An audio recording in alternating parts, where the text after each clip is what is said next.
नमस्कार, मैं हूँ आपके साथ कविता राणा। ऐसे क्यों कहा जाता है कि शक्ति के बिना शिव अधूरे हैं?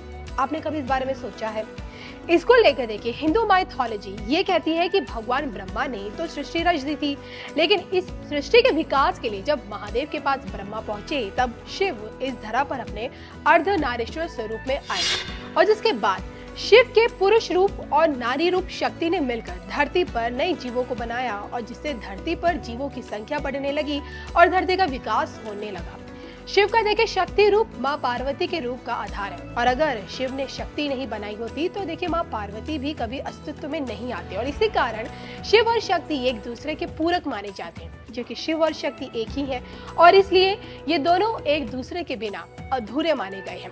ठीक इसी तरह भारत का विकास भी तभी मुमकिन है जब शक्ति रूपी महिलाओं की सुरक्षा, उनके अधिकारों और उनके स्वाभिमान को सम्मान दिया जाए। और ये बात देश के प्रधानमंत्री और शिव के परम भक्त मोदी जी भली भांति जानते हैं। तभी तो देखिए, मानसून सत्र बीत जाने के बाद भी नई संसद में विशेष सत्र बुलाकर महिला आरक्षण बिल को कानून का रूप उन्होंने दे दिया। देश की नारी शक्ति से किया गया अपना कमिटमेंट मोदी जी ने पूरा किया। देश के लोकतंत्र में महिलाओं की भागीदारी को और मजबूती मिल सके, इसलिए उन्होंने एक नया इतिहास रचते हुए बहुमत के साथ संसद से नारी शक्ति वंदन विधेयक को पास करवा दिया। और अब इसी के साथ चित्रकूट से आने वाले जगत गुरु स्वामीराम भद्राचार्य ने फिर से एक ऐसी भविष्यवाणी कर दी है जिसके बाद से सबके मन में यही सवाल है कि 24 के बाद की तस्वीर में पीएम मोदी कहां होंगे। मोदी क्या फिर से बनेंगे प्रधानमंत्री? 24 के बाद मोदी के साथ क्या होगा? जगत गुरु की सबसे बड़ी भविष्यवाणी देखिए सिर्फ धर्म ज्ञान पर, जिनके नाम में प्रभु राम बसते हैं। जगत गुरु स्वामीराम भद्राचार्य जाने माने कथावाचक, आध्यात्मिक गुरु, तुलसी पीठ के संस्थापक, धर्म चक्रवर्ती, 80 ग्रंथों के रचयिता, 22 भाषाओं के जानकार, पद्म भूषण से सम्मानित और हम सबके चहेते जगत गुरु स्वामीराम भद्राचार्य एक ऐसी प्रभावशाली शख्सियत है हमारे इस समाज में जिनका संपूर्ण जीवन मानव कल्याण के लिए हमेशा से समर्पित रहा और अब तो देखिए दुनिया इनमें भविष्यवक्ता भी देखती है। हाल के वर्षों में देखिए जगत गुरु जी ने देश हित और राजनीति से जुड़ी जितनी भी भविष्यवाणियां की उन्हें सच होते हुए हर किसी ने देखा। 2013 में जगत गुरु ने मोदी जी के प्रधानमंत्री बनने की भविष्यवाणी की। 19 से पहले ये बता दिया था कि मोदी जी फिर से आएंगे। 24 चुनाव को लेकर पहले ही भविष्यवाणी कर चुके हैं कि पीएम मोदी फिर से रिपीट होंगे और अब महिला आरक्षण पर पीएम मोदी ने जो ऐतिहासिक कदम उठाया है उसको लेकर जगत गुरु जी का ये कहना है, लगातार सनातन धर्म पर इंडिया गठबंधन के सहयोगी दल अनर्गल बयानबाजी कर रहे हैं, लेकिन कांग्रेस ने चुप्पी साध ली। वहीं पिछले दिनों मध्य प्रदेश के बीमा में प्रधानमंत्री होते हुए नरेंद्र मोदी ने सभा के दौरान सनातन धर्म के पक्ष में बात की।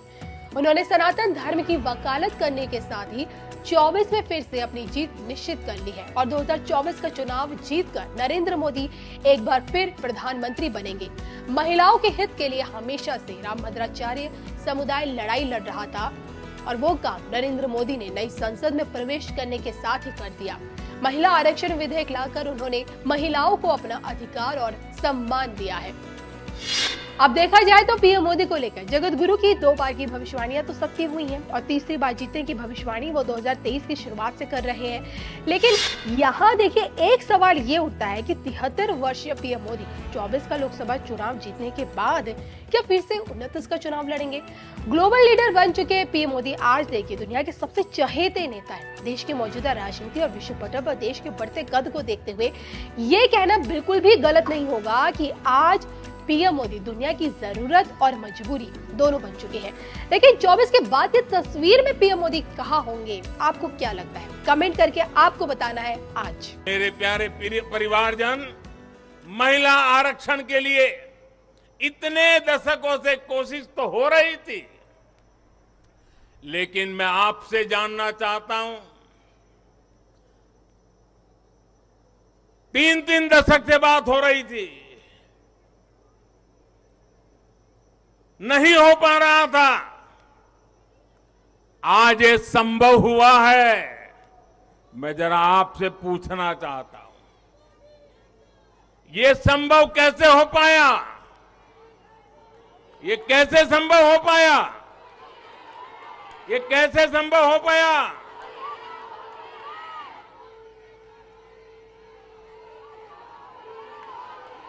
कैसे संभव हो पाया?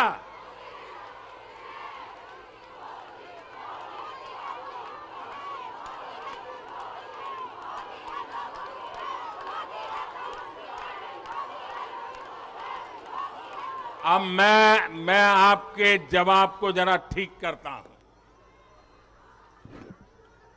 ये मोदी ने नहीं, ये आपने किया है, करोड़ों देशवासियों ने किया है।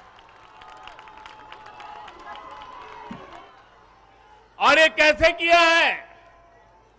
उसका एक सबसे बड़ा कारण है, देश की जनता ने, देश के मतदाताओं ने, विशेष करके मेरी माताओं बहनों ने वोट दे करके एक पूर्ण बहुमत वाली मजबूत और स्थिर बनाई सरकार बनाई।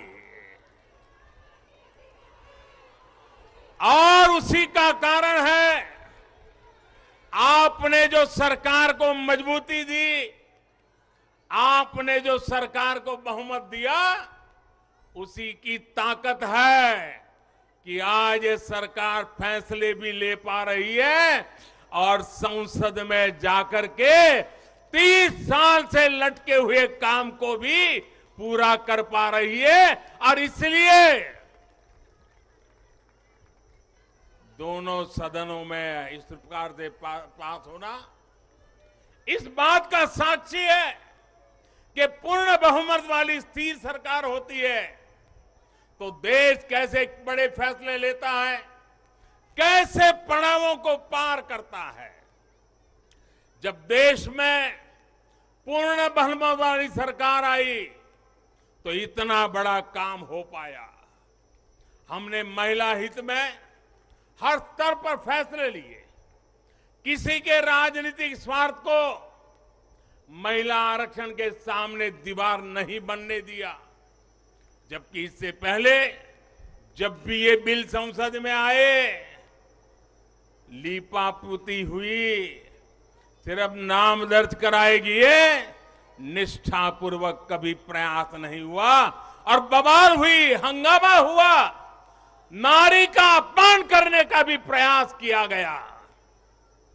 मैं तो कल भी, सबने वोट तो दिया, लेकिन कुछ लोगों को इस बात में तकलीफ थी कि नारी शक्ति वंदना शब्द क्यों लाए हो। क्या इस देश की नारी को वंदन करना चाहिए कि नहीं करना चाहिए? क्या माताओं बहनों को प्रणाम करना चाहिए कि नहीं करना चाहिए? क्या माताओं बहनों का गौरव सम्मान बनाना चाहिए कि नहीं बनाना चाहिए? क्या हम पुरुषों को इतना अहंकार आ जाए, हमारी राजनीतिक विचारधारा को इतना अहंकार आ जाए कि हम नारी शक्ति की वंदना शब्द का प्रयोग करें तो भी किसी के पेट में चूहे दौड़ने लग जाएं। लेकिन अब बहुमत की स्थिर सरकार है तो महिला आरक्षण बिल, नारी शक्ति वंदन अधिनियम एक सच्चाई बन गया है।